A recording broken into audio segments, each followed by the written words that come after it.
อาทรบ่ฮือฮ้อนรนจิตวิสิทธิคุณขอนอบน้อมพระสงฆ์ทรงสิกขาจริยาล่ำเลิศประเสริฐสูรรักษาศาสตร์พุทธาเป็นนาบุญช่วยกำจุนนำพาประชาชนขอนอบน้อมพระสงฆ์ทรงสิกขาจริยาล่ำเลิศประเสริฐสูรรักษาศาสตร์พุทธาเป็นนาบุญช่วยกำจุนนำพาประชาชนด้วยเดชานุภาพพระทัยรัตน์เป็นดุจชัดศาสนาสถาผลขอจุงละความชั่วทั่วทุกคนประกอบตนเสริมสร้างแต่ทางดีขอจุงมีใจสงบประสบสุขนิราชทุกปรีเปรมเกษมศรีขอจุงเกิดความฮักสามัคคีฉันน้องพี่ทั่วกันนิรันดร์เทิน10 นิ้วกราบแนบไทยไหวสาปารมีธรรมในครูบาอาจารย์พระมหาเถรานุเถระท่านเจ้าคณะพระสังฆาธิการทุกรูปทุกตนขอความสุขความสดสดีในธรรมะแห่งองค์สมเด็จพระสัมมาสัมพุทธเจ้าจงมีแก่บรรดาสาธุชนท่านผู้ฟังทุกท่านที่ได้มีโอกาสเปิดวิทยุรับฟังรายการเสียงธรรมก่อนรับตาทางสถานีวิทยุ เพื่อการศึกษาพระพุทธศาสนาและจริยธรรม FM ความถี่ 104.50 เมกะเฮิรตซ์วัดฝ่ายหินตำบลสุเทพอำเภอเมืองจังหวัดเชียงใหม่เมตตาในหลวงพ่อท่านพระครูสมุวิสุวัตวรกิโจท่านเจ้าวาดท่านเจ้าสำนักและท่านผู้ดูแลสถานีแห่งนั้นถวายเวลาเพื่อธรรมาภาพพระมหาประสิทธมาภินันโทน้อมนำเอารายการนี้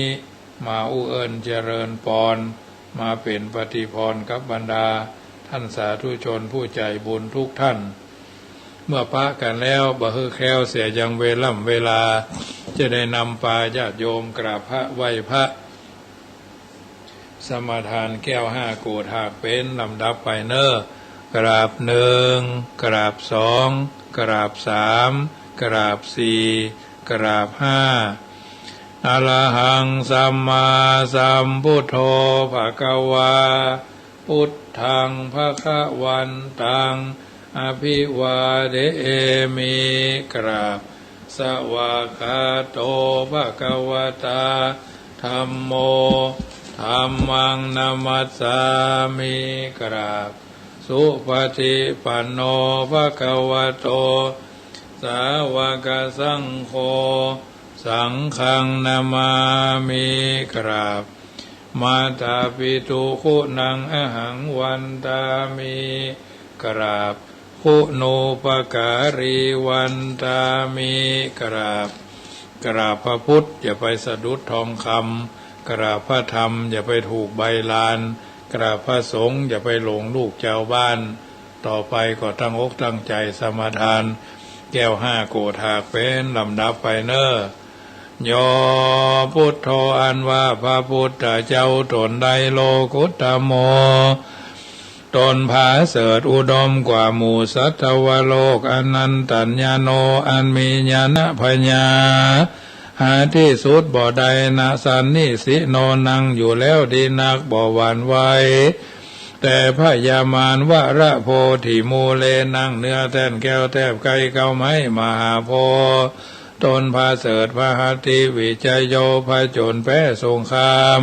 อย่างใหญ่มาลังยังพยามารสาเสนังกับทังเสนารีพลมานากันจริงก็ได้ถึงแล้วสัมโพธิงยังปัญญาสัพพัญญูตยานทรัตหูใหญ่อย่าทำตั้งมวลอาหางอันว่าข้าปันมามีก็นบน้อมไว้โดยกายวจีมโนทั้งพุทธังยังพระพุทธเจ้าตนนั่นแลโยมัคคะธัมโมอันว่ามัคคะธรรมอันใดอัตถังกิโกอันประกอบด้วยองค์8ประการสัมมาทิฏฐิอาทิโกอันมี สัมมาทิฏฐิเป็นตนอริยปัฏโธอันเป็นหนทางอันหนีไกลจากบาปอุจุกะมะโกอันเป็นหนทางเส้นซื่อบ่กดบ่เลี้ยวโมฆะปะเวสายะเพื่อเข้าสู่นิพพานอันพ้นจากทุกข์ในวัฏสงสารจะนานังแห่งคนทั้งหลายก็มีแลอะยังมะกะธัมโมอันว่ามะกะธรรมอันนี้อสันติกโรอันกะทำมือบาปร่ำงับดับหายทุทัสโสนโยอันมีนัยยะอันควรจักหูจักหันยากนักปะนิยานิโกน้ำสัตว์ออกจากวัฏสงสารโหติก็มีแลอะหังอันว่าคาปันนามามีก็นบน้อมไว้โดยกายวจีมโนตั้งธรรมังอย่างพระสัทธรรมเจ้านั้นแลโยสังโฆอันว่าพระสังฆเจ้าหมู่ใดวิสุทโธอันบริสุทธิ์จากบาปวราทคินายโยอันควรทับเอาตานันพาเสดแห่งคนและเทวดาทั้งหลายสันตินทะลิโยอันมีอินทรีย์ตั้งหกระงับดีนักสปะมระปะหิโนอันมีมาละคือกิเลสละใดเสียแล้วอนาสโวอันหาอาสวะธรรมบ่ใดสามิธิปโตอันใดถึงแล้วยังความสามฤทธีบรมวรโดยหมู่คุณทั้งหลายอันนาหาอาสวะธรรมบ่ใดอันใดถึงแล้วยังความสามฤทธีโดยหมู่คุณทั้งหลายอันมากโหติก็มีแลอาหารอันว่าคาปันนามามีก็นบน้อมไว้โดยกายวจีมโนตังสังฆังซึ่งพระสังฆเจ้านั้นแลอาหังอันว่าคานามามีก็นบน้อมไว้ปุถังยังพระพุทธเจ้าตนทรัตหูใหญ่อย่าทำทั้งมวลคุณาสาขลันตังอันมีคุณปันดังน้ำมหาสมุทรอาหังอันว่าคานามามีก็นบน้อมไว้ธรรมังยังพระสัทธรรมเจ้าโมนิราชเดสีตังอันพระพุทธเจ้าหากเทศนาอาหังอันว่าคานามามีก็นบน้อมไว้สังฆังซึ่งพระสังฆเจ้ามุนีราชสาวกังอันเป็นลูกศิษย์ฟังคำสอนแห่งพระพุทธเจ้าอาหังอันว่าคานามามิก็นบน้อมไว้กรรมฐานะทายากาจริยังครูบาอาจารย์เจ้าอันเป็นกรรมฐานะทายากานิพานามกุเตสากังอันสำแดงของแห่งนิพพานพุทธปูจาอันว่าขีญาอันใดปูจายังพระพุทธเจ้ามหาเถจามีเถจาอนุภาวะมาอันมากธรรมปูจาอันว่าขีญาอันใดปูจายังพระสัทธรรมเจ้ามหาปัญญามีปัญญาอันมากสังฆปูจาอันว่าขีญาอันใดปูจายังพระสัทธรรมเจ้ามหาปัญญามีปัญญาอันมากสังฆปูจาอันว่าขีญาอันได้ปูจายังพระสังฆเจ้ามหาโภคามีโภคาสัมปติเข้าของอันมากโหติก็มีแลมะยังอันว่าผู้คาทั้งหลายรับพระมหาเสขอจุงจะได้ทัศนัญจะยังขียาอันหารเมตตายะพุทธสะยังพระพุทธเจ้าเมตตายะอันจักมาเป็นพระพุทธเจ้าปายนาปุโธอันว่าพระพุทธเจ้าเมตตโย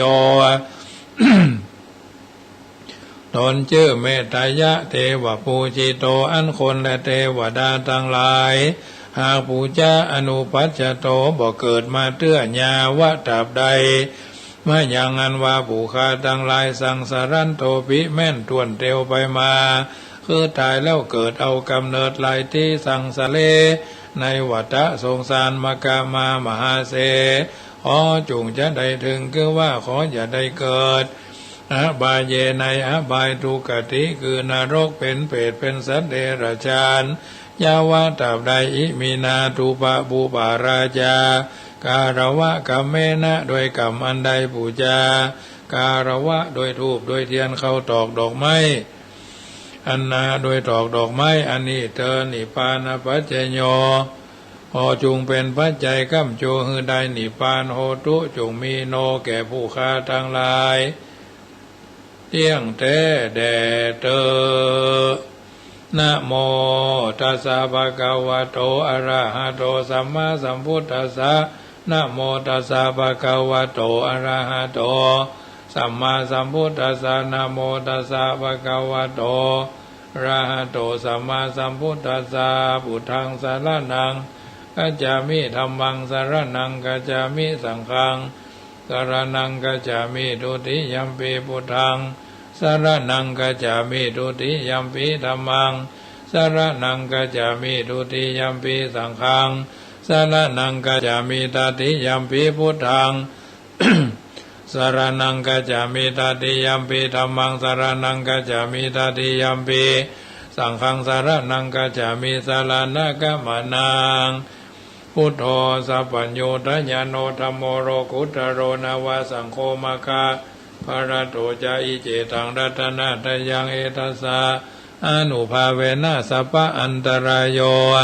วินาสันตุโนติปิโสภะคะวะอะระหังสัมมาสัมพุทโธวิชาจารณะสัมปันโนสุขโตโลกวิทูอนุตตโลปุริสธรรมสารติสัทธาเทวมนุสสนังพุทโธภะคะวะติสวากขาโตภะคะวะตาธัมโมสันทิติโกอากาลิโกเอหิปัสสิโกโอปนายิโกปัจจตังเวทิตาโพวินโยหิติสุปฏิปันโนภะคะวะโตสาวกสังโฆอุจุปฏิปันโนภะคะวะโตสาวกสังโฆยายาปฏิปันโนภะคะวะโตสาวกสังโฆสามิจิปฏิปันโนภะคะวะโตสาวกสังโฆยติตังจัตตาริปุริสายุคานิอัฏฐปุริสาภุคลาเอสาภะคะวะโตสาวกสังโฆอาหุนยโยปะหุนยโยตักขินยโยอัญชริกะระนิโยอนุตรังปุญญเกตังโลกัสสาติยันตุนิมิตังอวามังกรัญญโยจามานาโปสกุณาสัสสะโตปะปะกังโหโตสุเปนังอากันตังพุทธานุภาเวนะวินาสเมนโตยันตุนิมิตังอวามังกรัญญโยจามานาโปสกุณาสัสสะโตปะปะกังโหโตสุเปนังอากันตังธรรมานุภาเวนะวินาสเมนโตยันตุนิมิตังอวามังกรัญญโยจามานาโปสกุณาสัสสะโตปะปะกังโอตุสุปินังอากันตังสังฆานุภาเวนะวินาสเมนโตยะสานุภาวะโตยะขาเนวะทัสเสนติปิงสนังยัมหิเจวานุยุนชันโตรตินติวามาตันติโตสุขังสุปฏิสุตโตจะปะปังกินจีนปัสสติเอวมาทิคุณโนเปตังปาริตันตัมพนามาเหกรณียมัตตกุสเรนะยันตังสันตังปะตังอภิสเมจัสโกหูชูจะสุหูชูจะสุวะโจจะสมุตุอนาติมณีสันตุสโกจะสุภโรจะอปกิโจจะสันลหุกวุติสันตินทริโยจะนิปโกจะอปคโปคุเลสุอนานุขิโทนาจะขุตังสมาจเลกินจิเยนะวินยูปเรอุปวัตโยสุขิโนวาเขมิโนนตุสัพเพสัตตาภวันตุสุขิตตาเยเกจิปนาพุทธติตัสสาวาทาวราวาอนาวาเสสาธิขาวาเยมหันตาวามัชฌิมารสกาอนุกาตุราทิฏฐาวาเยจะอทิฏฐาเยจะทุเรวาสันติอวิทุเรภูตาวาสัมภเวสีวาสัพเพสัตตาภวันตุสุขิตตานะปโรปรังนิกุเพธานาติมัญเยทากถาจินังกินจิปยาโรสนาปฏิกาสัญญานัญญมัญญาสาทุกามิจายามาตายาธานิยังพุทธังอายุสาเอกาพุทธมนุระเกเอวัมปิสัพพะพุเตโสมานะสัมภาวเยอปาริมานังแม่ตัญจะสัพพโรกัสสมิงมานะสัมภาว่าเยอปาริมานังอุทังอโทจติริยัญจาอาสัมปะทังอเวรังอาสัมปะทังทิทันจรังนิสิโนวาสัญญาโนวาญาวัตสาวิคาตามิโทเอตังสติงอติตายาพระมเมตังวิหารังอิธรรมาอุทิตินจาอนุปกรรมาสีลวาทัสเนนะสัมปโนกเมสุวินัยเขทังนัยจตุกปัสสยังปุณเรติติการณิยเมตตาสุตัง สัพพสีวิสัชาตินังทิปมันตาคาตังวิยะนันนาเสติวิสังโฆลังเสสัญจปีปริสยังอนาเขตัมหิสัพพทาสัพพทาสัพพปานินังสัพพโสปีนิวาเรติปริตันตัมพนามาเหวิรูปะเขหิเมเมตังเมตังเอราปะเทหิเมจัพพยาพุเตหิเมเมตังเมตังกันหาโคตามาเกหิจาปาตะเกหิเม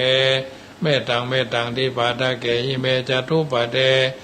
หิเมมามังอปาตะโกหิงสีมามังหิสีทิปาตะโกมามังจตุปโตหิงสีมามังหิสีปะหุปโต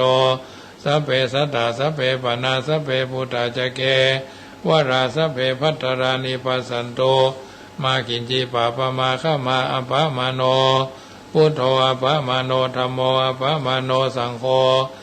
ปามานะวันตานิสิริงสัพพานิอาหิวิจิกาสตาปฏิอุณานาภิสระภูมุสิกากัตตาเมลขะกัตตาเมปริตาปฏิกัมมันตุพุทธานิโสหังนะโมภะคะวะโตนะโมสัตตานังสัมมาสัมพุทธานังขันธปาลิตังติปิโสภะคะวะตานะปารมีสัมปันโนตานะอุปปารมีสัมปันโนตานะปรมัตถะปารมีสัมปันโนเมตตาไมตรีกรุณามุทิตาอุเบกขาปารมีสัมปันโนติปิโสภะคะวะศีลปารมีสัมปันโนศีลอุปปารมีสัมปันโนศีลปรมัตถะปารมีสัมปันโนเมตตาไมตรีกรุณามุทิตาอุเบกขาปารมีสัมปันโนอิติปิโสภะคะวะเนกขัมมะปารมีสัมปันโนเนกขัมมะอุปปารมีสัมปันโนเนกขัมมะปรมัตถะปารมีสัมปันโนเมตตาไมตรีกรุณามุทิตาอุเบกขาปารมีสัมปันโนอิติปิโสภะคะวะปัญญาปารมีสัมปันโนปัญญาอุปปารมีสัมปันโนปัญญาปรามัตตาปารมีสัมปันโนเมตตาไมตรีกรุณามุทิตาอุเบกขาปารมีสัมปันโนอิติปิโสภะคะวะปัญญาปารมีสัมปันโนปัญญาอุปปารมีสัมปันโนปัญญาปรามัตถะปารมีสัมปันโนเมตตาไมตรีกรุณามุทิตาอุเบกขาปารมีสัมปันโนอิติปิโสภะคะวะวิริยะปารมีสัมปันโนวิริยะอุปปารมีสัมปันโนวิริยะปรมัตถะปารมีสัมปันโนเมตตาไมตรีกรุณามุทิตาอุเบกขาปารมีสัมปันโนอิติปิโสภะคะวะขันติปารมีสัมปันโนขันติอุปปารมีสัมปันโนขันติปรมัตถะปารมีสัมปันโนเมตตาไมตรีกรุณามุทิตาอุเบกขาปารมีสัมปันโนติปิโสภะคะวะสัจจะปารมีสัมปันโนสัจจะอุปปารมีสัมปันโนสัจจะปรมัตถะมัทธปารมีสัมปันโนเมตตาไมตรีกรุณามุทิตาอุเบกขาปารมีสัมปันโนติปิโสภะคะวะอธิฐานะปารมีสัมปันโนอธิฐานะอุปปารมีสัมปันโนอธิฐานะปรมัตถะปารมีสัมปันโนติปิโสภะคะวะเมตตาไมตรีกรุณามุทิตาอุเบกขาปารมีสัมปันโนติปิโสภะคะวะเมตตาปารมีสัมปันโนเมตตาปรามัตถะปารมีสัมปันโนเมตตาปรามัตถะปารมีสัมปันโนเมตตาไมตรีกรุณามุทิตาอุเบกขาปารมีสัมปันโนอิติปิโสภะคะวะอุเบกขาปารมีสัมปันโนอุเบกขาอุปปารมีสัมปันโนอุเบกขาปรมัตถะปารมีสัมปันโนเมตตาไมตรีกรุณามุทิตาอุเบกขาปารมีสัมปันโนติปิโสภะคะวะทัสสะปารมีสัมปันโนทัสสะอุปปารมีสัมปันโนทัสสะปรามัตถะปารมีสัมปันโนโสภะคะวะอิติปิโส วาโตพระปัญญาปารมี30ทัศสวาโตพระปัญญาปารมีวัดแวดล้อมวิริยะปารมีอ้อมระวังดีศีลปารมีบังหอกบังดาบเมตตาปารมีอาแปะตังผืนทานาปารมีเป็นผืนดังต่ออุเบกขาปารมีก่อเป็นเวียงสัจจะปารมีแวดระวังดีเป็นไม้ไตคันตีปาละมีกายเป็นออกเป็นดาบบังนาไม้และผืนไฟอธิทานหน้าปาละมีพันดาไฟทุกแห่งแข่งแข่งแห้งแห้งป่าฝูงหมู่มารพีสร้างภายเพศทุกทวีปภที่พังภายในนั่งธรณีอัศจรรย์โสสะเหมือนฝันอยู่ข้างๆน้ำนาทีนองกวางต่อกวางแตกตีฟองละนองระนอกกลายเป็นเขาดอกไม้ถวายบูชาพระแก้วแก่นไทยสัตันพระพุทธังเอ่ยจงมาภายโปรดอนุญาตโทษโปรดผู้ฆ่าแท้ดีลีแม่ธรณีออกมาหีดมวยผมอยู่ที่ท่าจ้างหายคายข้าจังงาสับดินพ่นน้ำนาทีลงพัดผายขอจางพายหักโตบเท้า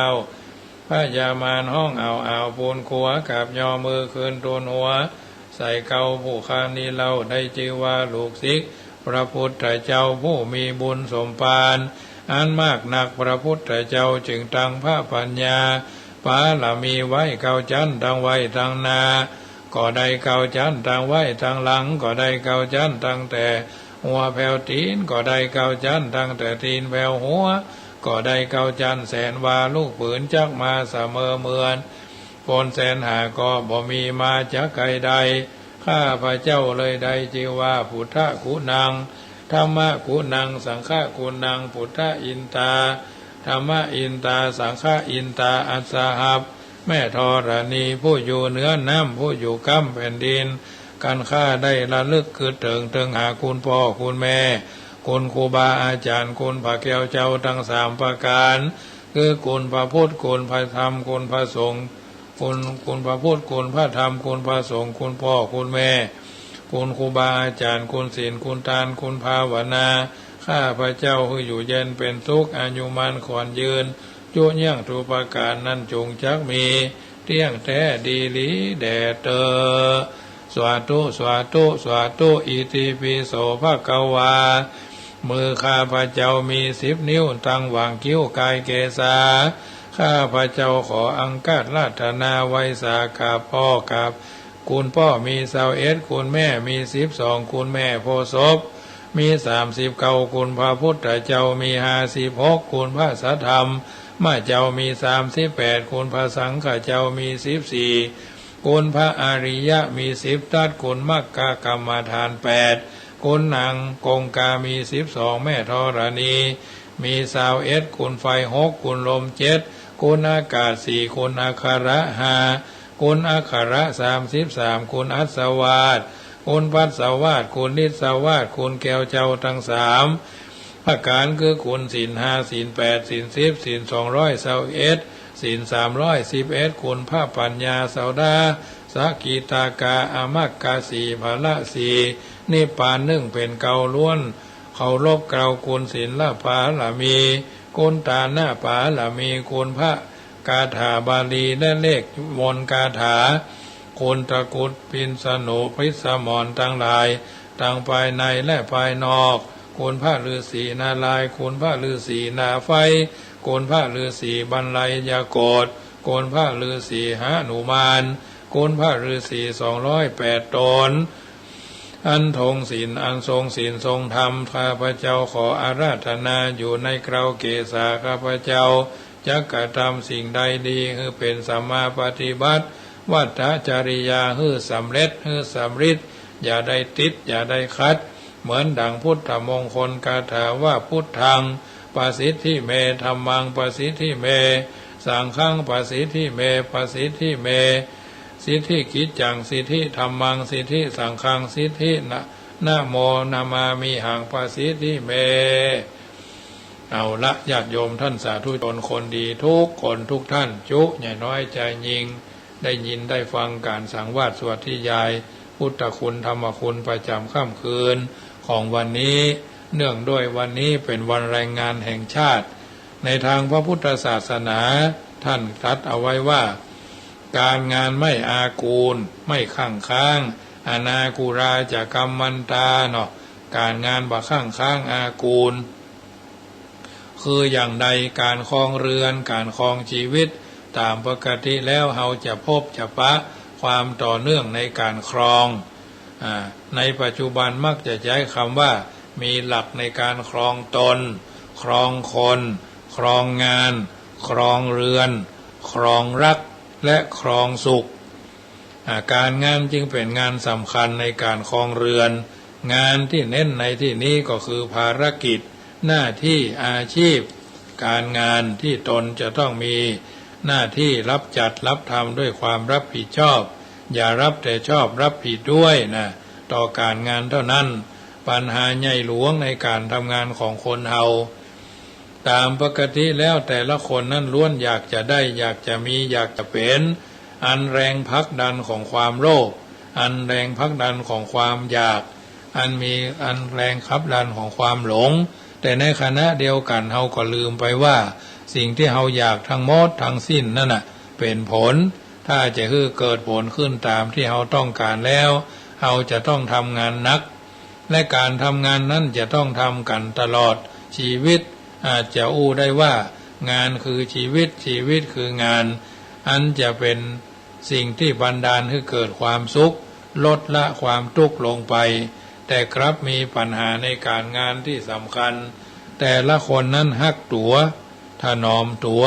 หวาดกลัวต่อความลำบากตรากตรำในการทำงานคนพร้อมที่จะอ้างสภาพธรรมชาติทั้งหลายเช่นหนาวร้อนหิวกระหายเจ้า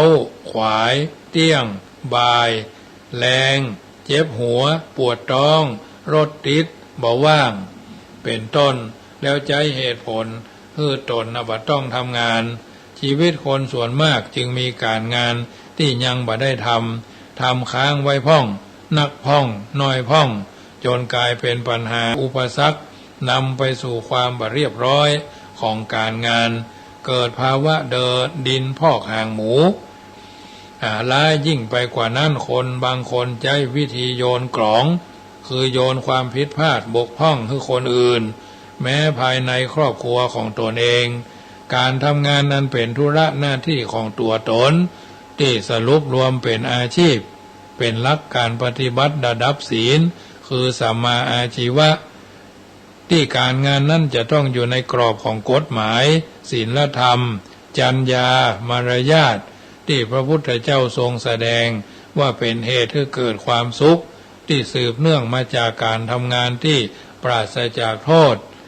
พระพุทธศาสนาเป็นศาสนาแห่งความเพียรพยายาม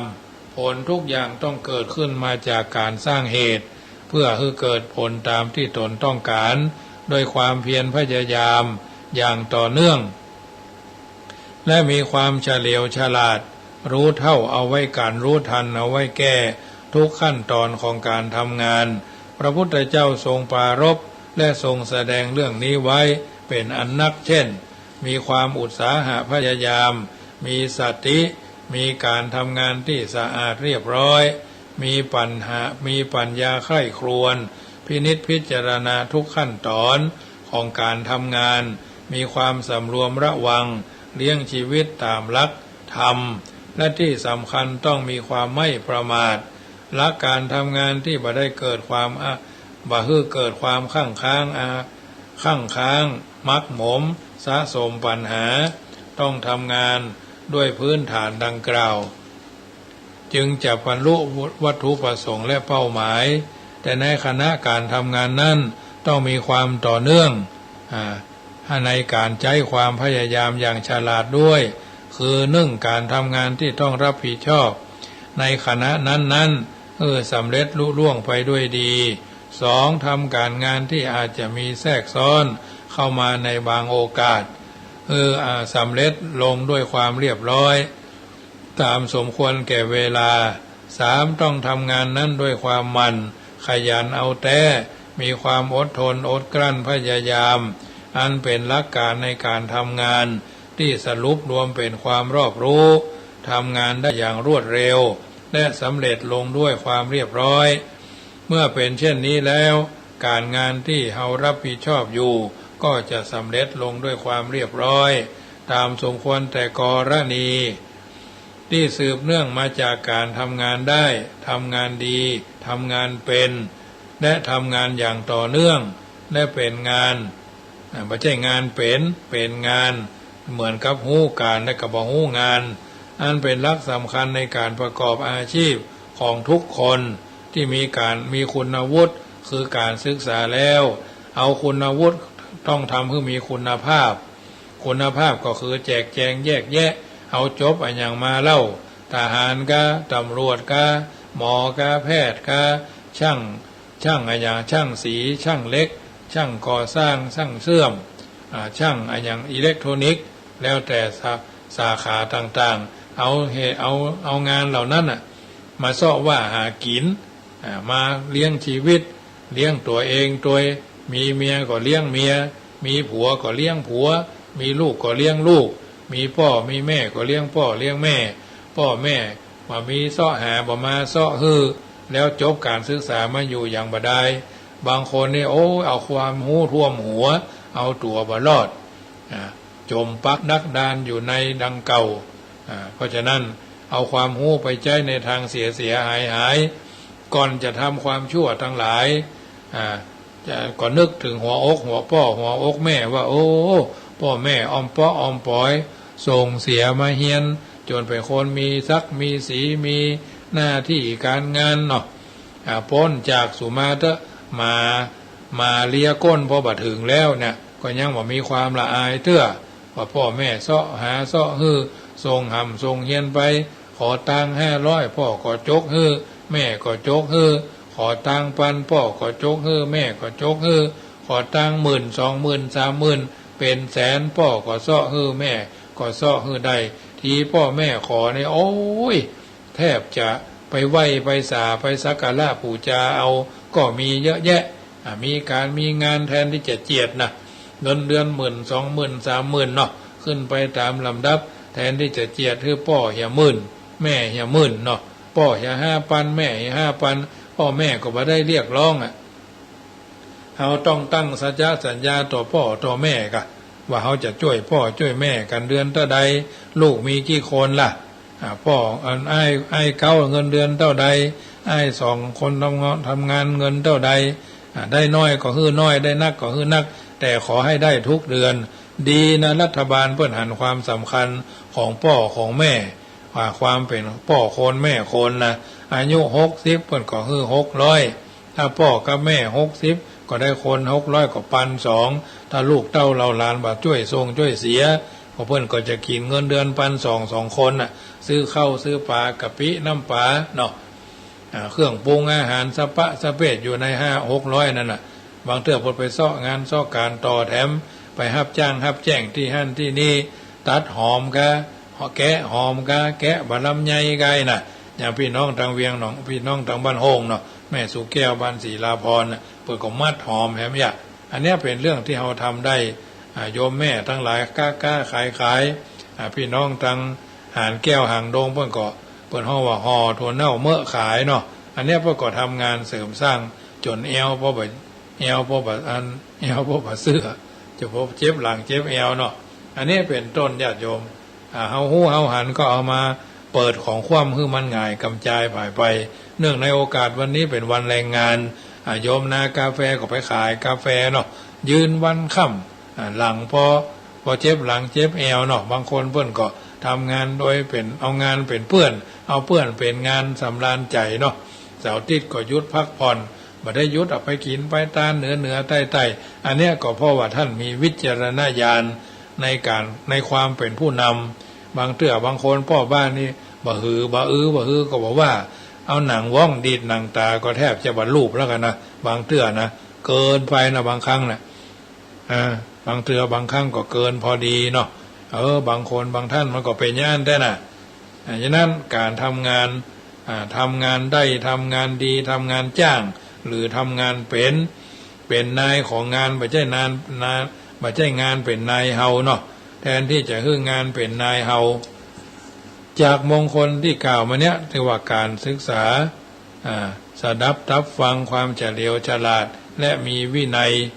ในการสำเนียกสำนึกตึกตองตนแล้วลักของการครองเรือนครองสุของค์ที่ใช้ประกอบในการบริหาร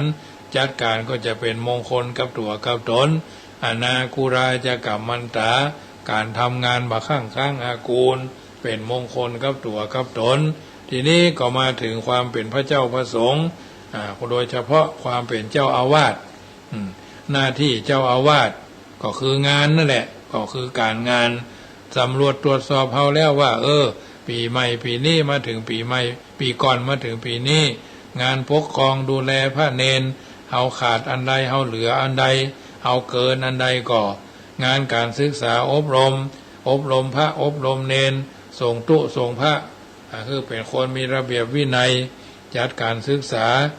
จัดการอบรมการเผยแผ่ทุกวัดทุเจ้าหลวงจงเข้าใจปัญหานี้คือดีพร้อมทั้งฝึกตุฝึกพระสวดโยโกห้องเทศทำเมืองเนาะหูเต้าเอาไว้กันหูตันเอาไว้แก้ สามารถเทศนาได้ทำนองธรรมวัตรพิธีกรรมพิธีการปาฐกถาบรรยายสาธยายตลอดทั้งจริยธรรมวัฒนธรรมจารีตประเพณีอันนี้ก็ถือว่าเจ้าอาวาสต้องทำเป็นงานของเจ้าอาวาสเพราะวันนี้เป็นวันแรงงานโดยอุปกรณ์ทุกชนิดที่จัดควรจะจัดหาและมีไว้ส่วนกลางอุปกรณ์การเผยแพร่ทุกชนิดควรจะมีพร้อมงานสานูปการก็เหมือนกันตู้หลวงเจ้าวัดทุกวัดควรกำหนดรู้หน้าที่นี้ให้ดีงานพัฒนาวัดดูแลถึงวัดถึงโรงเรียนใกล้วัดงานคลังของวัดวัดมีอันยังขาดเหลือพ่องหรือสำรุดสูญหายพ่องโรงเย็นกาโต๊ะดั่งมานั่งเก้าอี้ถ้วยหวานจานจ้อนถ้วยโถโอชาเนี่ยต้องใส่ใจทรัพย์สินของวัดมีเงินเท่าใดบัญชีบรรณาบัญชีตรงหรือไม่พระเจ้าพระสงฆ์มีในวัดกี่ตนมีสำรวจพระภิกษุสามเณรประจำปีอันนี้ก็เป็นเรื่องของเจ้าอาวาสด้านนิติกรรมเนาะคลังของวัดเข้าของเครื่องใช้อันยังมีเท่าใดอยู่ตรงไหนโยงจะหู้โต๊ะหมู่พระพุทธรูปศาสนบุคคลมีกี่คนศาสนสถานมีอะไรก่อสร้างแล้วบ้างอะไรชำรุดบ้างเนาะศาสนวัตถุน่ะศาสนธรรมเนี่ยทรัพย์สินของวัดมีอันยังพ่องมีใบโฉนดนส.3หรืออื่นๆน่ะที่เคลื่อนไหวได้และเคลื่อนไหวบ่ได้ผังวัดทำหรือยังประวัติวัดทำหรือยังเอกสารวัดทำหรือยังข้อมูลของวัดเวลาหน่วยงานนั้นเพิ่นมาถามเอาก็ต้องมีประวัติวัดความเป็นไปเป็นมาสำเนาทะเบียนวัดพระเจ้าพระสงฆ์มีบัตรประชาชนหรือยังมีทุกรูปหรือยังขาดหรือยังเนี่ยเกิดวันนั้นเดือนนั้นเป็นนั่นเจ้าอาวาสก็ต้องดูแลเอาใจใส่อันนี้ก็คืองานของเจ้าอาวาสคืองานวัดโฉนดวัดเป็นโฉนดหรือยังใบโฉนดเอาไปไว้สำนักพุทธหรือยังเนี่ย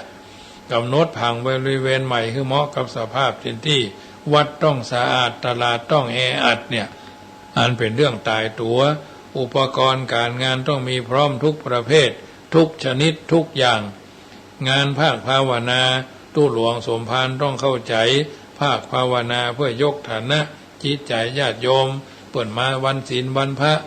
ธรรมบรรยายสวดโยโกห้องปากันโยงเข้าบาตรปากันถวายเข้าพระพุทธไหวพระนกธรรมจำเริญพระพุทธมนต์ตามสมควรภาคภาวนาชั้นภูมิธรรมมโนธรรมและมนุษยสัมพันธ์ภาคภาวนาส่วนปฏิบัติการมีอุปกรณ์ภาคภาวนาคือพร้อมงานศาสนสัมพันธ์การประสานงานทุกฝ่ายเพื่อประโยชน์ของวัดประสานงานภายในวัดประสานงานกับชาวบ้านชาววัดนั้นๆคือดีที่สุดประสานงานทุกครั้งควรจะเป็นหนังสือควรจะใช้เป็นลายลักษณ์อักษรบางเตื้อบางครั้งนี่ก็เป็นเรื่องละเอียดอ่อนแจ้งไปก่อนกำหนดสัก7 วันเนาะงานอื่นๆก็จำเป็นจะต้องใส่ใจให้ถูกต้องท่องแท้งานภายนอกวัดตู้หลวงสมภารต้องมีความสามารถนั้นบ่ใช่เก่งเฉพาะงานภายในวัดจำต้องเก่งงานภายนอกวัดโดย โดยสังเขปก็คือมีความสามารถประสานงานกับวัดข้างเคียงอย่างทั่วถึงมีเบอร์โทรศัพท์ภายเป็นเจ้าคณะชั้นผู้ปกครองติดต่อประสานงานอย่างต่อเทศบาลอบต.เนาะสำนักงานเจ้าคณะตำบลเจ้าคณะอำเภอเจ้าคณะจังหวัดภาคโหนมหาเถรเนี่ยควรจะติดต่อตรงไหนติดต่อสำนักพุทธสำนักงานวัฒนธรรมจังหวัดเนี่ยมีความสามารถประสานงานในวัดในบ้านอย่างดีเลิศในหมู่บ้านเฮาภายเป็นพ่อหลวงภายเป็นผู้ช่วยภายเป็นประธานอสมภายเป็นประธานแม่บ้านภายเป็นประธานผู้สูงอายุภายเป็นประธานเยาวชนเนี่ยก็ลำดับกันไปมีความสามารถประสานงานกับศรัทธาประชาชนต่างบ้านด้วยความอัธยาศัยไมตรีอันดีอันงามพ่อหลวงกำนันในตำบลเนาะสทนายกปลัดเนี่ยต้องเข้าใจขวนขวายในสิ่งต่างๆเหล่านี้เพราะฉะนั้นญาติโยมท่านสาธุชนทั้งหลายมีความสามารถประสานงานกับหน่วยงานต่างๆขวนขวายมั่นการอบรมภาควิชาทางศาสนาวิชาที่เป็นประโยชน์ต่อส่วนรวมใจบ่แคบจักต้องมีจิตใจอันกว้างขวางมองมืนตากว้างพอตังไก่ลวกอยู่คนเดียวบ่ต้องเง่าเป็นหมู่ลวกที่ลวกอยู่ที่เก่าบ่ต้องเง่าเตียวตางเนี่ยเพิ่นถึงว่าแบบนั้นเพื่อความเจริญของวัดและหมู่บ้านมีสายตามองไกลอยู่ที่ไหนจะไปเป็นคนตาบอดน้ำแจ้งเนาะสนใจในสิ่งใหม่ๆทันโลกทันเหตุการณ์หูเต้าเอาไว้กันหูตันเอาไว้แก้ตันสังคมคล่องตัวเน้นนักในเป้าหมายอันแท้จริงของพระพุทธศาสนาตัวตายให้ศาสนายังอยู่ยั้งยืนยงเนาะโดยเฉพาะกฎแห่งกรรมใครจะต้องทำได้เรามีกรรมเป็นของตนเรามีกรรมเป็นกำเนิดเรามีกรรมเป็นผู้ติดตาม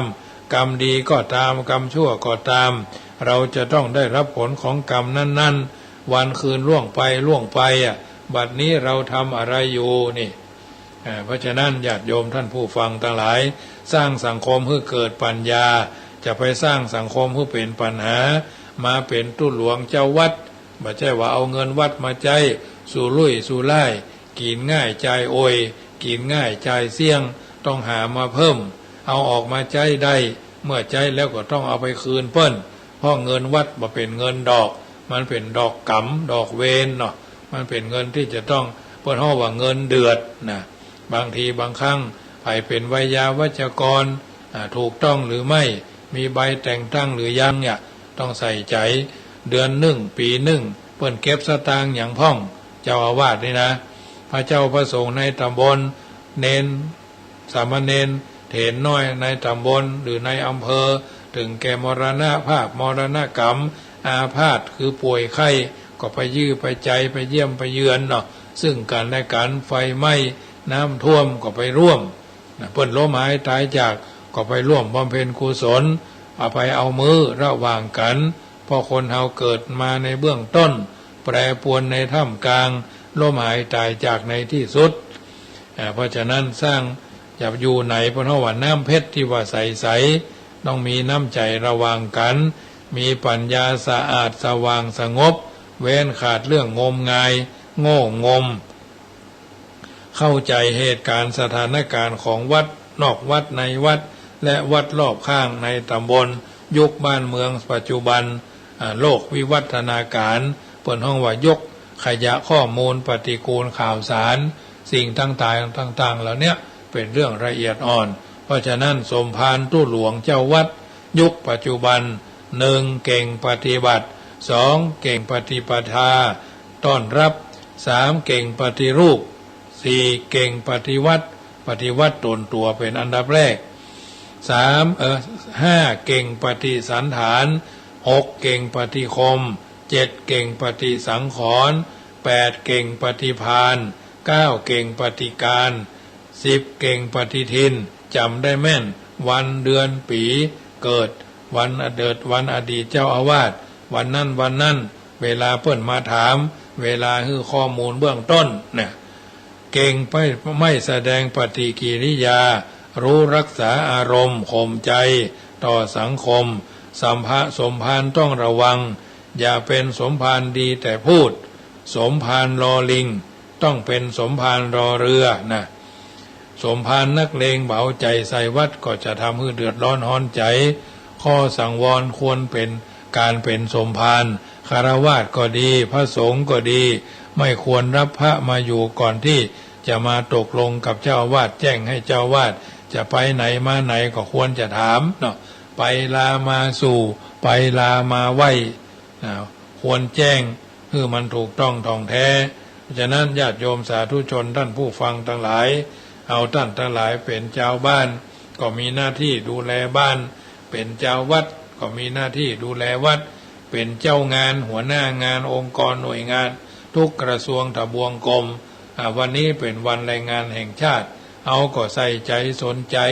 ตั้งใจเอาสิ่งต่างๆเหล่านี้มาเป็นปฏิปทาศีลาจารวัตรคัดเกลาตนตัวเฮาท่านทุกคน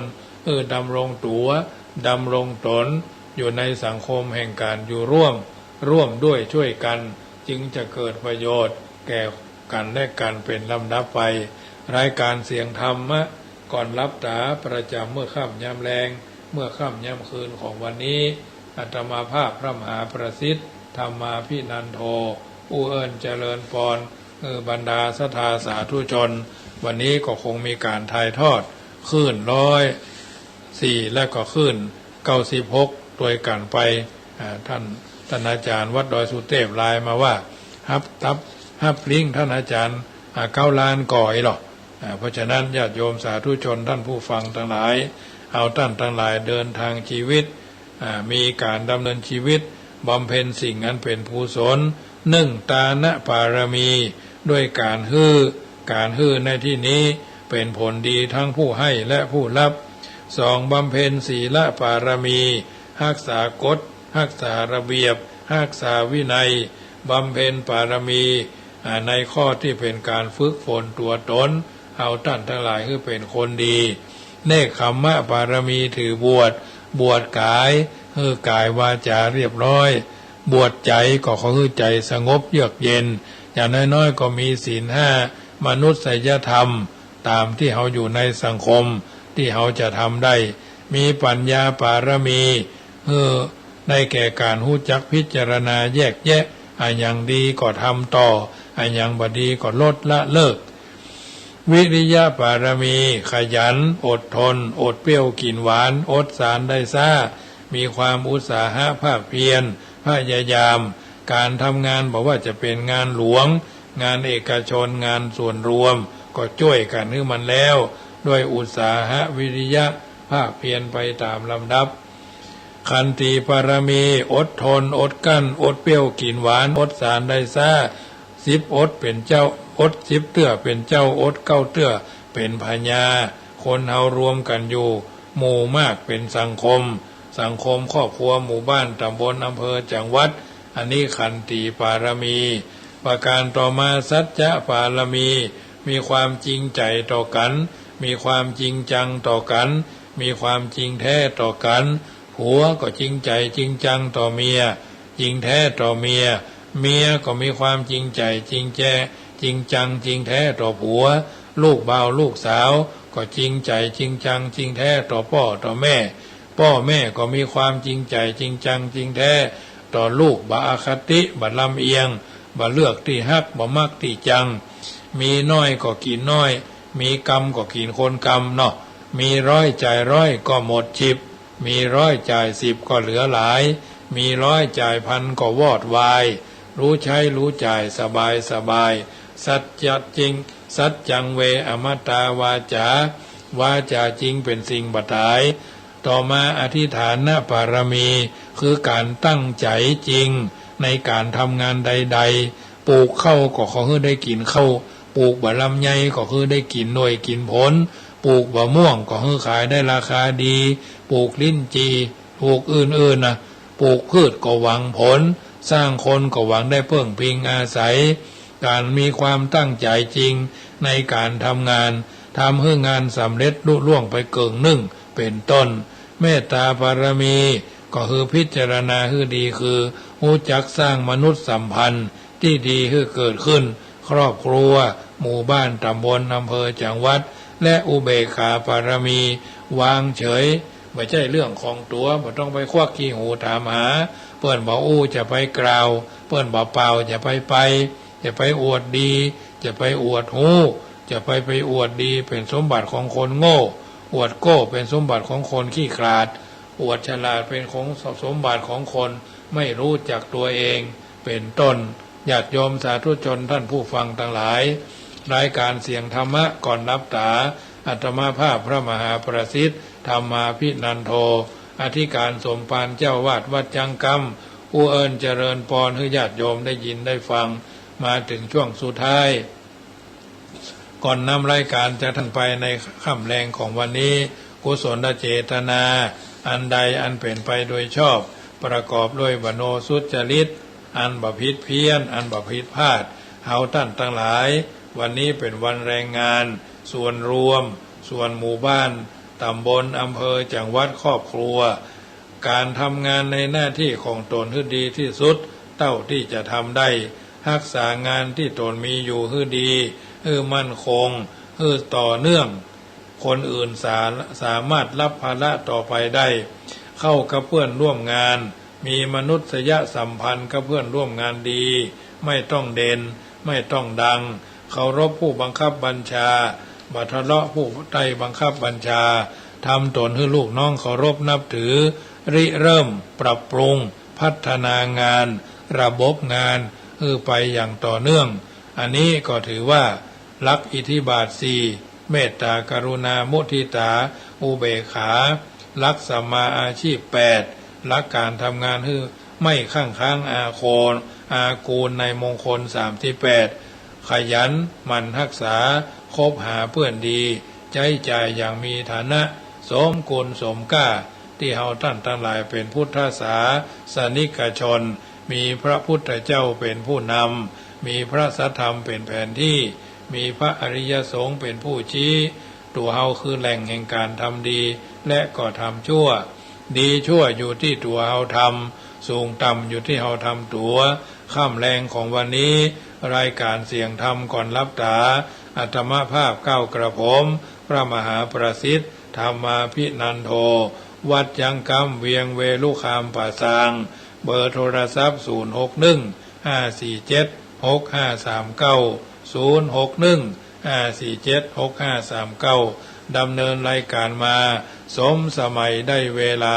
ขอนำรายการจากท่านไปก่อนสิทธิพุทธังกิจจังมะมะผู้คนไหลมานาชารีติสิทธิธรรมังกิจจังมะมะเข้าของไหลมานาชารีติสิทธิสังฆังกิจจังมะมะเงินทองไหลมานาชารีติใดๆในโลกล้วนสวัสดีสิ่งนั้นพึงมีแก่ท่านทุกคนทุกท่านจุใหญ่น้อยใจยิงสาธาโสถีพระวันตุโวอายุวันโนสุขังปะลัง